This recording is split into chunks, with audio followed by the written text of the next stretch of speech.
Welcome to Inside the Sound Chamber. My name is Don Simmons. I want to thank you for being here. And I want to thank our next guest, and that is Natalie Brown.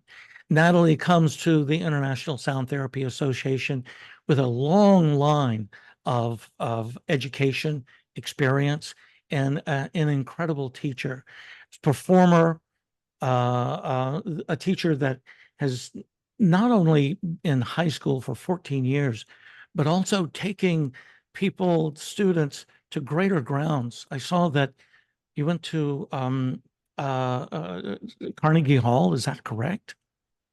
Yeah, when I was an orchestra teacher, and yes, we went to the National Honors Orchestra Festival. That was really a rewarding, a lot of preparation to take high school students to perform in that type of environment. But yeah, amazing experience. That is an amazing experience. You also have 2 master's degree. Tell me about that. Where does that come from? Gosh, yeah. My background is a musician. I started violin when I was 4 years old, and that's really been my pathway my whole life as far as hobbies and passion and career. And I still play violin very much in the sound healing world.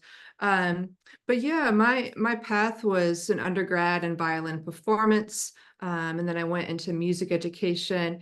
There was a little period there where I wasn't just a classical violinist. I played in rock bands and folk bands and Celtic music and all that. But then I did go back to school for music education, became a high school teacher. And during that period, I got my master's in music education. And my love for world music and Scotland in particular, I did my master's in Scotland in Aberdeen, and that was a master's in ethnomusicology, or the study of ethnology and folklore. That is really phenomenal. And I'm really curious about people like you that have such a deep education about music. What was that transition point between music and sound? How did that really hit you? Gosh, I've definitely thought about this before, and I will say that when I was very, very young, it was discovered when I was age 3 or 4, and just noting that I started violin when I was age 4, that I had significant hearing loss. And so when I was really young, I had several surgeries.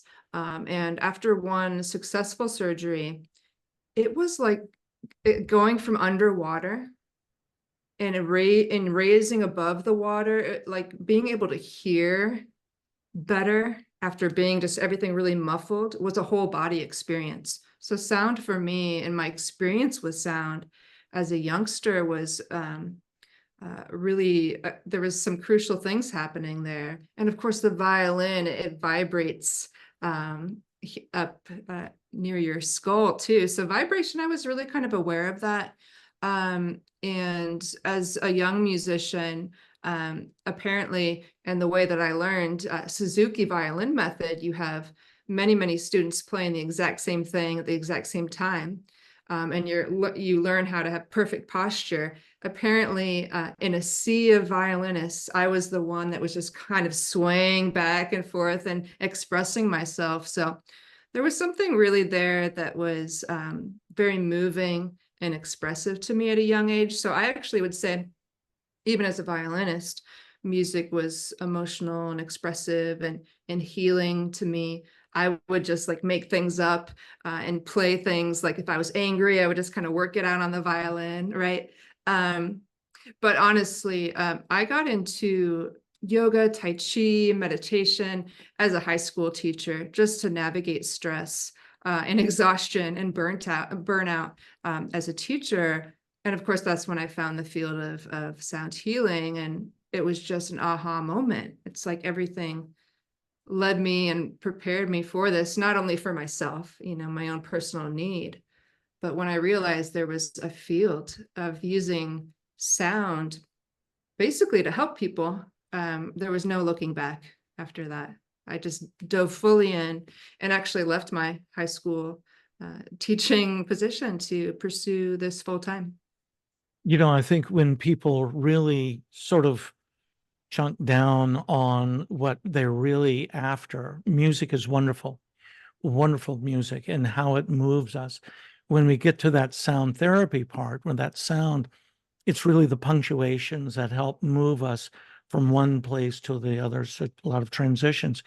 In the transition from you going from teacher, which is really big, really strong, to suddenly taking the leap into sound therapy, that's big. And understand you're the North American lead for the Sound Healing Academy also.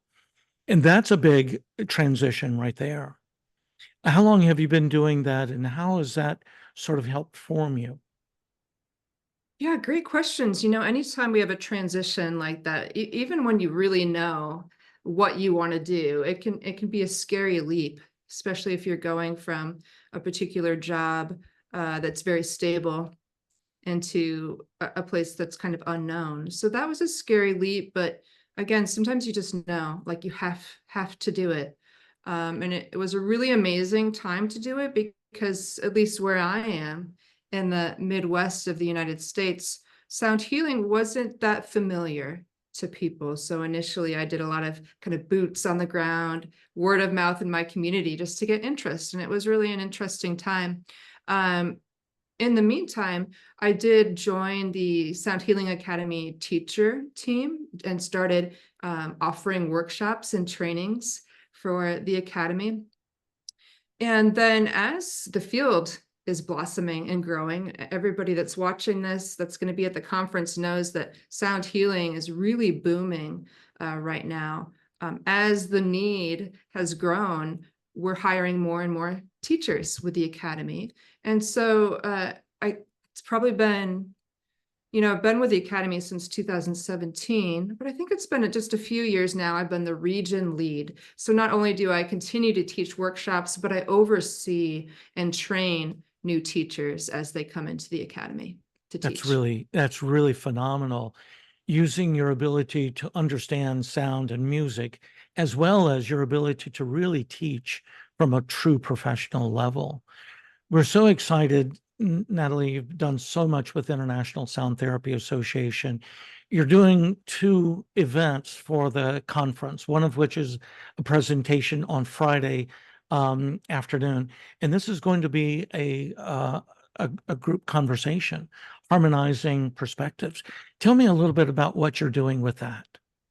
Yeah, thanks, Don. I'm really excited for the conference for so many reasons.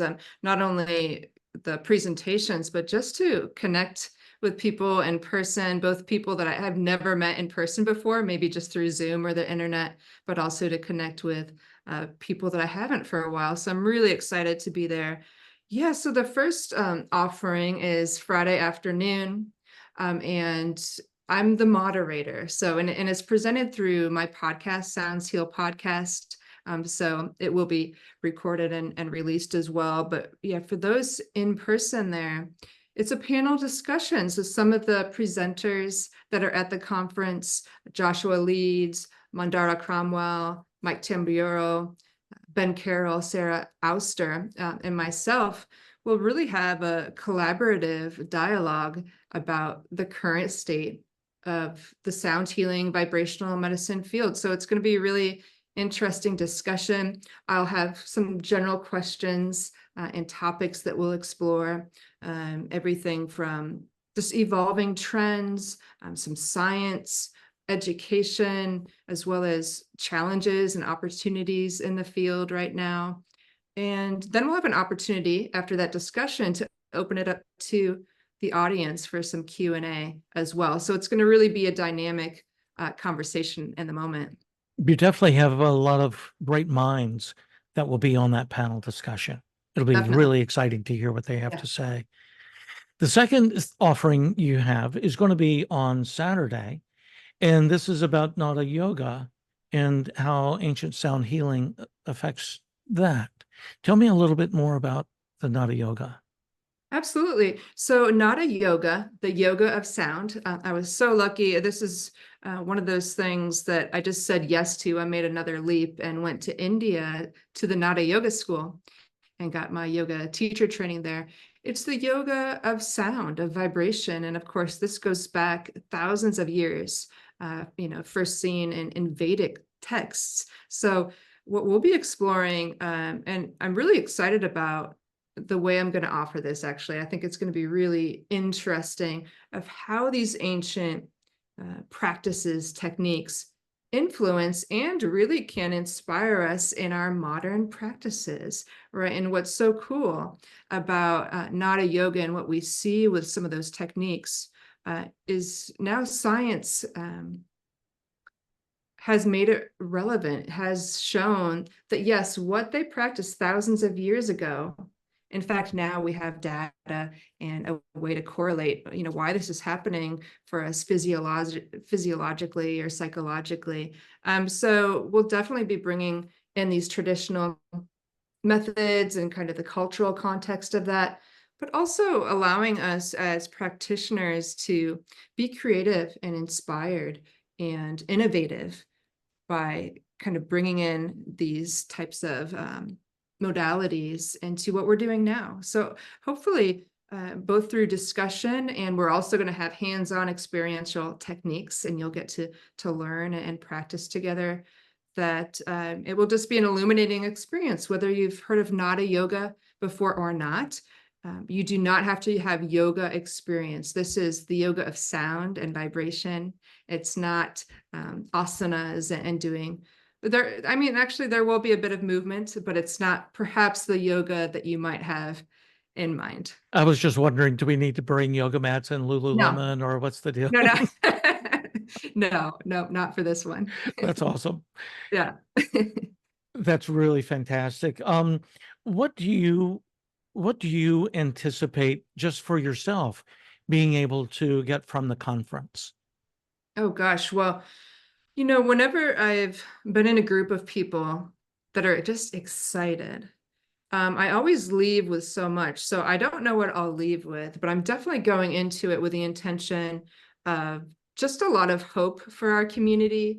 I think we're in a really exciting time in the sound healing community, and we're just going to have so many, between the attendees and the presenters, just so many fascinating perspectives. And so we're all going to learn from each other, make new connections, and I think leave with a lot of positivity as we step into what's next for our community. So I'm feeling a lot of hope for the conference and where it's going to lead us. People ask me, they say, well, I'm just now getting into sound therapy. I don't know if I really am ready to come to something like that. I say, hold on, just come, because it's about being with like-minded people.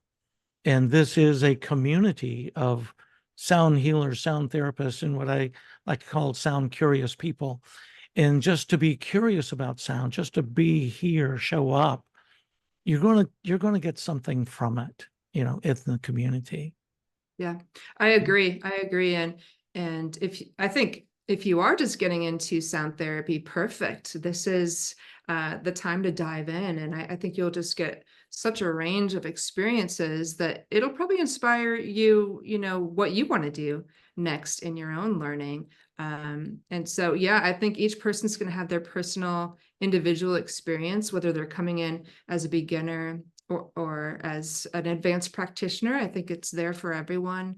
And I do think that the vibrations we share and create together at the conference will really have a ripple effect for all of us. Yeah. I think so. Is there anything else you would like to share about your experience, either in music and sound or for the conference coming up? I think everybody come with an open mind, a willingness to share and to connect with each other. Come in with positive intentions rather than an expectation, just like any experience or event that you go to. And yeah, we're just going to have so much fun. That's really what I'm looking forward to. It will be. Every conference I've done with ISTA, there's always this anticipation of what's going to happen. And there's a little, what's going to happen. And as soon as it starts, it's like, it's like swimming in a wonderful swimming pool of great people. So, and we're so excited that you're going to be there. Looking forward to more of your podcast. Your podcast is absolutely phenomenal. You got some of the great people that are on there. And I'm really excited that you're going to include this panel discussion as part of your podcast. It's really awesome. Me too. Yeah, me too. Thanks, Don. Really You're looking welcome. forward to it. Thank you. Looking forward to see you at the conference.